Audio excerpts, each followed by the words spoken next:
Всем привет! В этом видео я хочу поделиться очень вкусной выпечкой, которая пропадет со стола незаметно. Если вам интересно, смотрите дальше. Нам понадобятся следующие ингредиенты. Отмеряем нужное количество молока, немного подогреваем. Добавляем свежие дрожжи. На свежих дрожжах такая выпечка получается более ароматная. Добавляем 1 ложечку сахара. Все перемешиваем, чтобы дрожжи растворились в молоке. Покрываем пищевой пленкой и оставляем в теплом месте примерно на 10 минут. Тем временем берем желтки, добавляем сахар, сливочное масло. Все объединяем миксером до однородного кремового состояния. Далее по желанию добавляем различные специи. Для меня такая выпечка сочетается с куркумой, с кардамоном. В этот раз я добавила еще семена мака, цедру лимона. Также можно цедру апельсина, цедру мандарина. К этому времени дрожжи активизировались, образовалась вот такая пена. Молоко с дрожжами добавляем к масляной смеси и все объединяем. Можно это сделать миксером, можно вручную, без разницы. Добавляем муку.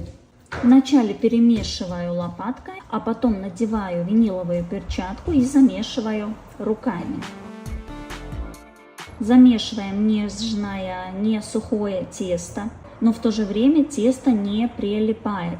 У меня дополнительно ушло 2 столовые ложки муки к указанному количеству муки. Тесто не должно прилипать к поверхности и к рукам, но в то же время оно не должно быть сухое, поэтому муку добавляем постепенно. Чашу промазываю оливковым маслом, кладу туда тесто, покрываю чашу пищевой пленкой и ставлю в теплое место на 90 минут. Время примерное, это зависит от температуры. Я подогрела духовку до 30 градусов, выключила и поставила туда тесто подниматься. У меня ушло ровно 90 минут. Тесто очень хорошо подошло, увеличилось вдвое. Далее тесто надо раскатать, придать нужную форму. Вначале я раскатываю в такую колбаску, длинную колбаску, потом в такой пласт и добавляю дополнительно еще начинку. Обычно я такую выпечку готовлю с мармеладом, много-много мармелада, но в этот раз у меня мармелад остался совсем немного. Я добавила рубленые орехи и замаченные сухофрукты.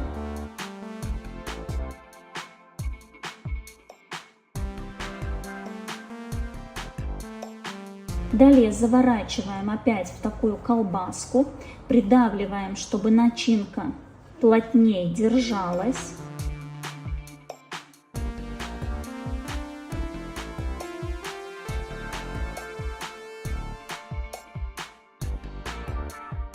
Потом еще эту колбаску с начинкой так немного раскатываю, делаю более длинную, чтобы можно было сделать форму кренделя. Перекладываю крендель на пергамент.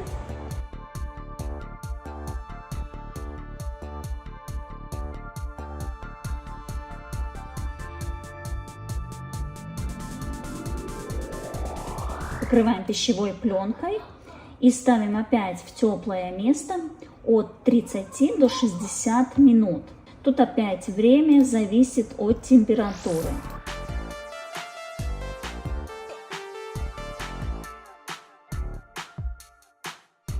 Тем временем подготовим посыпку, такую песочную крошку, с которой будем покрывать весь крендель.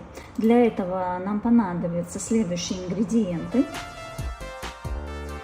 Все кладем в измельчитель: масло, орехи, мука, сахар. И перемолола вот в такую песочную крошку. Орехи можем брать любые.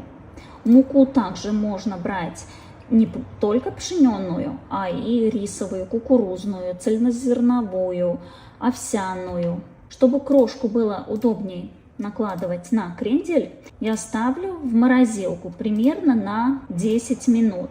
Масло немного заморозится и будет очень удобно использовать. Крендель простоял у меня на расстойке 40 минут. Когда крендель подошел, я подогреваю духовку. Примерно это 190-180 градусов. Промазываю крендель яйцом. Яйцо разбавляю молоком и промазываю весь крендель. И потом посыпаю замороженной крошкой. Выпекаем 190-180 градусов. Тут вы смотрите по своей духовке. Я выпекала первые 30 минут 190 градусов, потом снизила до 180 градусов. Время выпекания примерно 40-60 минут. Это надо смотреть по разным факторам.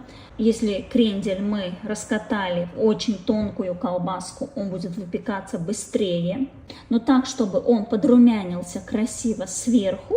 И можно даже снизу посмотреть, чтобы он тоже был пропеченный, подрумяненный, не слишком светлого цвета, но и чтобы не пригорел.